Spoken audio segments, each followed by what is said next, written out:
vivência do organismo.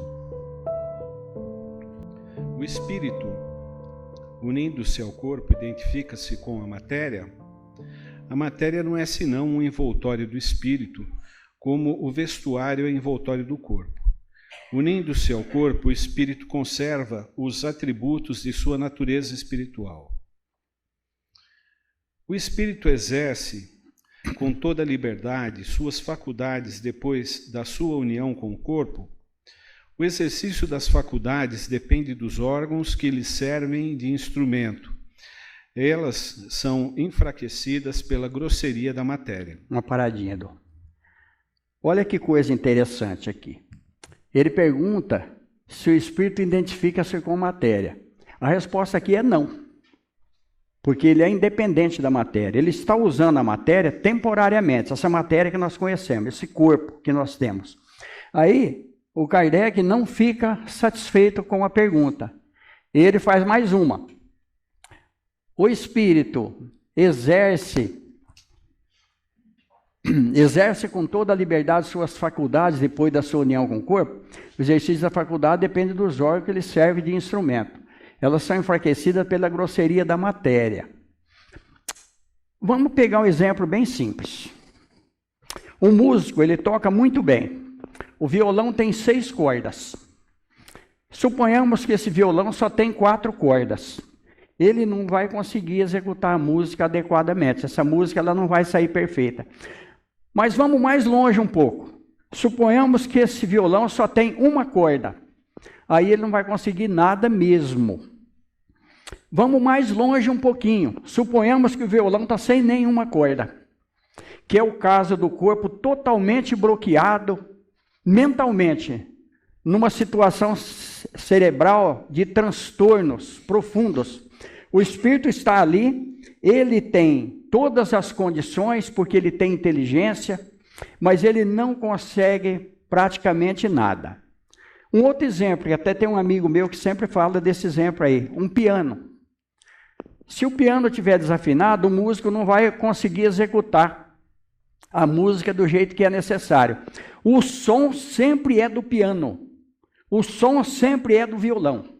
Agora, quem está executando? O músico. Quem está revitalizando a parte energética do corpo? O espírito. Só que ele não tem condições adequadas para se manifestar. Aí vamos pegar um exemplo que nós tivemos no hospital psiquiátrico. Muitos pacientes que estavam completamente bloqueados mentalmente, a gente evocava eles na nossa reunião de desobsessão, eles vinham e a gente conseguia conversar com eles. Por quê? Porque estava fora do corpo físico, desdobrado. Tinha dificuldade, porque a gente sabe que tem uma energia ali, porque senão o espírito desencarna. Há uma energia de ligação entre o espírito e o corpo, mas a lucidez era completamente diferente de quando ele estava se manifestando no corpo físico. Então está aqui, né? A liberdade depende, mas nós vamos continuar mais um pouquinho. Segundo isso, o envoltório material seria um obstáculo à livre manifestação das faculdades do espírito, como um vidro opaco se opõe à livre emissão da luz? Sim, e muito opaco. Pode-se ainda comparar a ação da matéria grosseira do corpo sobre o espírito a da água lamacenta que tira a liberdade dos movimentos aos corpos nela mergulhados. Olha que coisa aqui. Olha que explicação lógica, de muito entendimento para nós. Todos nós sabemos disso. Quando a água está muito suja, ela está grossa de sujeira, a gente não consegue, às vezes, nem ver o que está dentro da água. Então está aqui, ó. Olha como que esse livro ele é fantástico. Como que o Kardec ele quer esclarecer, ele quer que a gente entenda aquilo que está sendo passado para nós. O livre exercício das faculdades da alma está subordinado ao desenvolvimento dos órgãos. Os órgãos são os instrumentos de manifestação das faculdades da alma. Essas manifestações se encontram subordinadas ao desenvolvimento e ao grau de perfeição desses mesmos órgãos, como uma boa qualidade de um trabalho, a boa qualidade da ferramenta. Está tudo dentro disso que nós estamos conversando. Nós vamos sendo esclarecidos cada vez mais. Vamos mais um pouquinho. A importância de manter o corpo Sim, bem, né? Bem. Por isso nós precisamos cuidar do nosso corpo. Por isso que existe a fisioterapia. Porque é o movimento que faz os órgãos. Não é o órgão que faz o movimento. Nós vamos ver. Quando a pessoa ele tem um problema, um acidente, qualquer coisa, se ele não fizer fisioterapia, muitas vezes ele fica entrevado. Quando a gente vai ao médico, depois dos 70 anos, ele fala, você precisa andar, porque senão enferruja. De primeira, ninguém precisava andar, porque a gente trabalhava na roça, tudo. A gente não via falar uma série de coisas que tem hoje. Olha como que nós estamos com a vida boa. Todos nós não levantamos mais nem para ligar a TV, né? E nem para abrir porta, fechar porta, hoje já tem tudo. Muitas vezes a televisão, ela prega botão, ela lava roupa, faz tudo. Então vamos lá. Pode-se deduzir da influência dos órgãos uma relação entre o desenvolvimento dos órgãos cerebrais e o desenvolvimento das faculdades morais e intelectuais? Não confundais o efeito com a causa. O espírito tem sempre as faculdades que lhe são próprias. Ora, não são os órgãos que dão as faculdades, mas as faculdades que conduzem ao desenvolvimento dos órgãos. Está dentro daquilo que nós comentamos. Então está aqui. Tudo para nós. Olha a vantagem da doutrina espírita. A doutrina espírita vai nos ensinar a usar a nossa estrutura cerebral. Nós vamos analisar todos os fatos que acontecem conosco durante o dia e nós vamos fazer uma relação física e espiritual. Aí nós vamos ver aonde está a interferência, que foi o que eu comentei anteriormente. Todos nós temos condições, estudando a doutrina espírita. Quando acontece um fato que está fora do contexto, vamos analisar. Vamos procurar na literatura espírita que nós vamos encontrar isso daí. E para isso nós temos um livro. Religião dos Espíritos, do Emmanuel. Um livro muito interessante. Nós temos também o livro dos médiuns, onde nós vamos falar um pouquinho da mediunidade, um pouquinho mais para frente, nós vamos ver a importância desses livros, né? E tem um outro livro ainda, Seara dos Médiuns, do Emmanuel, que traz para nós informações fantásticas a respeito de tudo isso que nós estamos falando. Numa explicação mais detalhada, diferentemente do assunto de hoje, mas que está dentro desse contexto aqui. Assim sendo, a diversidade das aptidões do homem provém unicamente do estado do espírito? Unicamente não é toda a exatidão do fato. As qualidades do espírito, que pode ser mais ou menos avançado, são o princípio, mas é preciso ter em conta a influência da matéria que entrava mais ou menos o exercício dessas faculdades. Aí, mais uma paradinha só, Du. Chico Xavier tinha uma catarata congênita. E aí ele ficou cego de um olho. E tinha muito problema no outro, que estava vendo relativamente, ele estava enxergando. Aí ele começou a reclamar para o Emmanuel. O Emmanuel falou, olha, você veio com esse problema para te deixar você na linha, porque senão você vai se desvirtuar. A gente sabe que o Chico Xavier jamais ia se desvirtuar, porque ele já é um espírito superior. Aí ele falou, mas eu estou enxergando de um olho só. Ele falou, e ter dois olhos é luxo. Então, olha o luxo nosso aqui. Todos nós temos dois, mesmo que a gente não está enxergando muito bem, mas a gente tem dois olhos.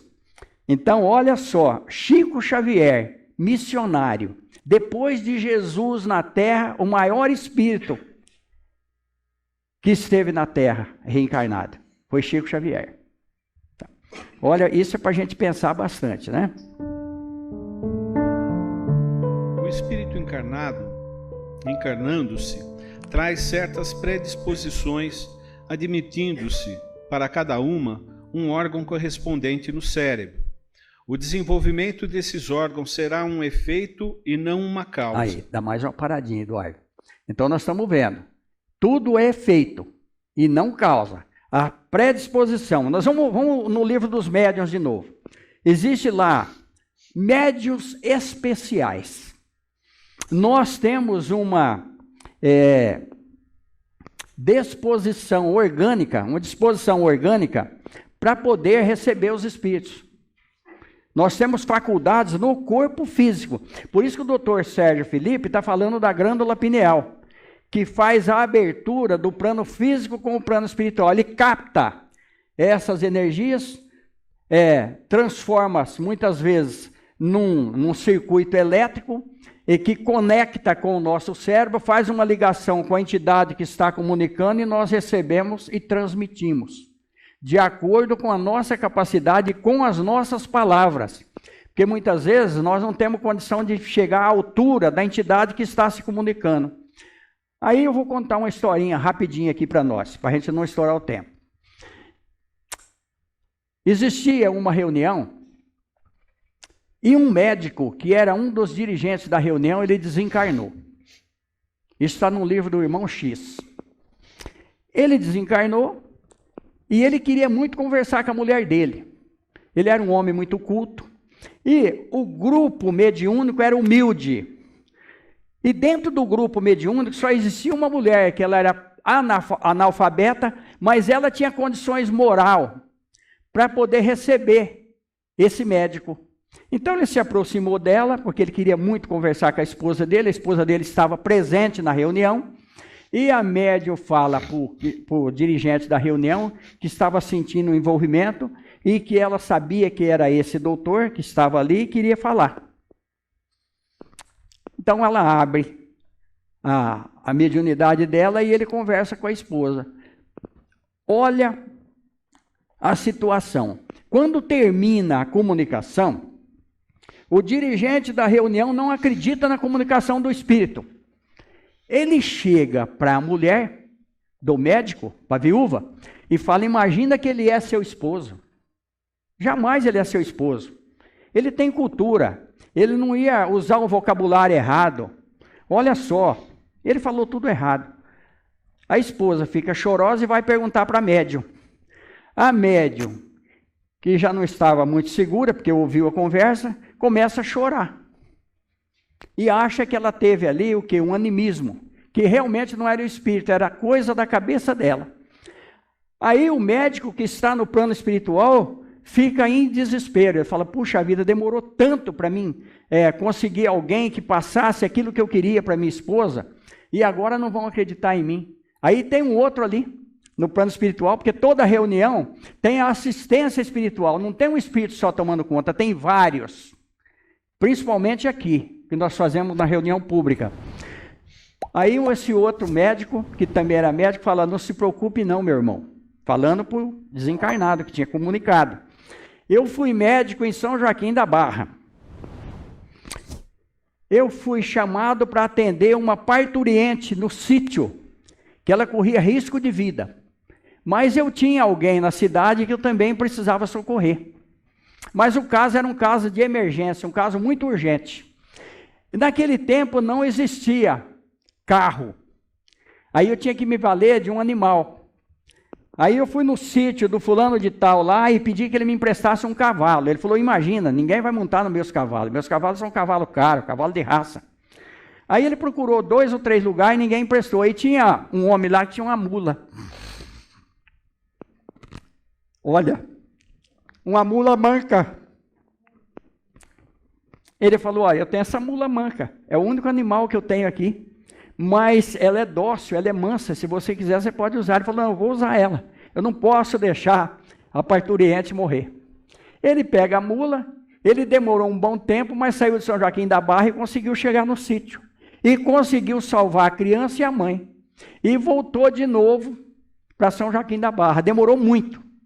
Aí ele falou para o desencarnado, falou: se você está vendo, algum dia na nossa vida, nós vamos precisar de uma mula manca. É o caso do médium. Tá? Aí nós comentamos sempre: cultura não é sinal de sabedoria. Cultura não é sinal de amor. Nós precisamos ter cultura. Nós sempre estamos colocando aqui que nós precisamos estudar, principalmente a doutrina espírita. Mas não adianta nada o estudo se a gente não tiver coração, se a gente não tiver amor, se a gente não tiver compreensão. Porque tudo na nossa vida depende da compreensão. E nós vamos ver isso no livro O Consolador, do Chico Xavier, onde vai tratar de diversos assuntos ali, nós vamos ver. No livro Evolução em Dois Mundos, nós vamos ver o progresso do amor. Evolução em Dois Mundos. Ele vai falar do amor físico e do amor espiritual. Ele vai falar do desenvolvimento espiritual para chegar no corpo físico, que é o assunto de hoje. Muitas vezes o corpo não corresponde à altura da entidade, como eu falei no caso do Chico Xavier. Aí nós temos uma outra situação, né? O descobridor do avião. Todo mundo conhece aqui, né? Santos Dumont. Santos Dumont, ele foi Marco Polo. Nós fizemos uma palestra aqui em cima disso, nós mostramos todas as encarnações do Santos Dumont. Olha só como que fica gravado no subconsciente nosso. Tudo aquilo que acontece conosco, inclusive aqui. E quando a gente desencarna, a gente leva junto. O Santos Dumont, ele suicidou-se. Aí, Clóvis Tavares, morava em Campos, no estado do Rio de Janeiro, presidente da Casa Jesus Cristo, uma instituição espírita. Ele conheceu uma professora, eles se casaram, a dona Hilda Mussi Tavares, mulher dele. Foram no Chico Xavier. Quando chegaram no Chico Xavier, o Chico Xavier falou para ela, falou: Dona Hilda, eu preciso preparar a senhora, porque o Santos Dumont vai reencarnar como filho da senhora. E filho do Clóvis. O Clóvis já tinha ido algumas vezes no Chico Xavier. Ele vai nascer tetraplégico, porque ele suicidou-se. Aí eles ficaram muito tristes, mas começaram a fazer oração. Falou, se Deus está mandando para nós, nós precisamos recebê-lo. Aí nasceu a criança linda, maravilhosa. Aí eles foram com a criança lá no Chico. A criança estava com 8 meses, levaram para o Chico ver, falaram, Chico, olha que criança bonita, maravilhosa. O Chico falou, então os espíritos deram uma trégua para o Santos Dumont. Ele pediu para vir tetraplégico para cumprir o resto de vida que ele tinha que ficar na Terra. Porque quando a pessoa suicida-se, aquele tempo que ele ia ficar aqui, ele fica no plano espiritual sofrendo e depois volta e vai viver só aquele tempo. Ele vai completar o que faltou. Quando ele completou 9 meses, ele já estava falando papá, ele já estava começando a dar os primeiros passos, ele caiu de um carrinho de 40 centímetros, ficou tetraplégico. Aí, o casal levou ele lá no Chico Xavier. Chegou no Chico Xavier e falou, Chico, mas não é possível. Ele caiu de uma altura de 40 centímetros. O Chico falou, 40 centímetros aqui no plano físico. No subconsciente dele, a altura era muito grande. Poderia ser a altura de um avião. Por isso ficou tetraplégico. Olha aí. Olha as nossas provas no corpo físico. Santos Dumont. Verídico. Entre na internet e coloque lá. O maior médium espírita, Chico Xavier. É um documentário. Vocês vão ver a mãe do menino falando, contando a história. Como muitas outras histórias tem. E como eu ouvi muitas histórias lá no Chico Xavier. Para a gente entender isso aqui. Para a gente valorizar os nossos corpos, independente da situação que nós estamos encarnados. Nós precisamos valorizar muito. Porque nós estamos aqui pela misericórdia de Deus. Vamos concluir. Se as faculdades se originassem nesses órgãos, o homem seria máquina sem livre-arbítrio e sem responsabilidade dos seus atos. Seria preciso admitir que os maiores gênios, sábios, poetas, artistas, não são gênios, senão porque o acaso lhe deu órgãos especiais, do que se seguiria que, sem esses órgãos, não poderiam ser gênios e que o último imbecil poderia ser um Newton, um Virgílio ou um Rafael, se estivesse provido de certos órgãos. Suposição mais absurda ainda, quando se aplica a qualidades morais. Assim, segundo esse sistema, São Vicente de Paulo dotado pela natureza de tal ou tal órgão, poderia ter sido um celerado e não faltaria ao maior celerado, senão um órgão para ser São Vicente de Paulo. Mais uma paradinha, Eduardo. Mais uma paradinha. Olha que coisa fantástica. Eu sempre falo, eu sou fascinado pela doutrina espírita. Isso aqui, para nós, olha só, não existe órgãos especiais. Existem órgãos adequadamente projetado para a experiência do espírito que vai reencarnar. Ele tem exatamente aquilo que ele precisa. Aí nós vamos ver isso no livro, que até o Márcio colocou aqui, no livro do André Luiz, onde a pessoa, ele ia ter uma perna mais curta que a outra, porque ele tinha se comprometido, então ele tinha que vir meio feio, para ele não se comprometer de novo. Mas mesmo o cara meio feio, ele na casa ainda, né? Não sei, porque não tem como. Então, existe isso daí. Nós vamos ver uma outra situação que a pessoa ia ter um problema, né? Um problema estomacal, porque ele tinha matado um com uma faca. Aí nós tivemos um caso na Nova Americana, que eu gosto muito de contar esse caso. Um rapaz, ela tinha 32 anos, esse rapaz. Na época, eu participava do hospital, como médium, onde eu aprendi muito lá nesse hospital. Esse rapaz tinha feito um raio-x na época, e o médico queria abrir a coluna dele. Ele não conseguia andar. Aí levaram ele, a gente tinha uma reunião de cura, uma reunião de tratamento dentro do centro espírita, lá no hospital. Quando ele chegou, um amigo meu teve uma vidência com ele. E falou para mim, Norim, esse rapaz, ele matou, há um tempo atrás, um outro com uma barra de ferro. Ele quebrou as costas do oponente dele por causa de um desentendimento de amor, e o espírito está junto com ele. O espírito conseguiu impregnar a coluna dele com energias deletérias, escura. E depois nós começamos a fazer um tratamento com ele, nós começamos a identificar essa energia. Socorremos o espírito que estava com ele, vingativo, ele recuperou e ia trabalhar em Santa Bárbara de bicicleta. E desencarnou agora, né? De gripe. Todo mundo desencarna de Covid, ele desencarnou de gripe. Então, olha a situação, mas viveu. Isso daí foi nos anos 80.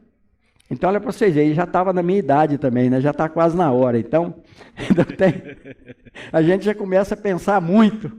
O corpo já começa a mostrar os sinais, né? Do desgaste que nós estamos lendo aqui. Então, está aqui. Não tem jeito do espírito retrogradar, não tem jeito dele voltar para trás. O que ele aprendeu, ele sempre tem experiência. Ele pode estacionar. E não é os órgãos que nós estamos entendendo aqui. Vamos ler o resto. Admitir, ao contrário, que os órgãos especiais, se é que existam, são consequentes e se desenvolvem pelo exercício da faculdade, como os músculos pelo movimento, e vós não tereis nada irracional. Façamos uma comparação trivial por ser verdadeira. Por certos sinais fisionômicos reconheceis o homem dado à bebida. São esses sinais que o tornam um ébrio ou uma ebriedade que o faz aparecer esses sinais. Pode-se dizer que os órgãos recebem o cunho das faculdades. Então aqui nós estamos vendo. Quando a pessoa ele usa muito álcool, ele começa a afinar os bracinhos, começa a crescer o cotovelo.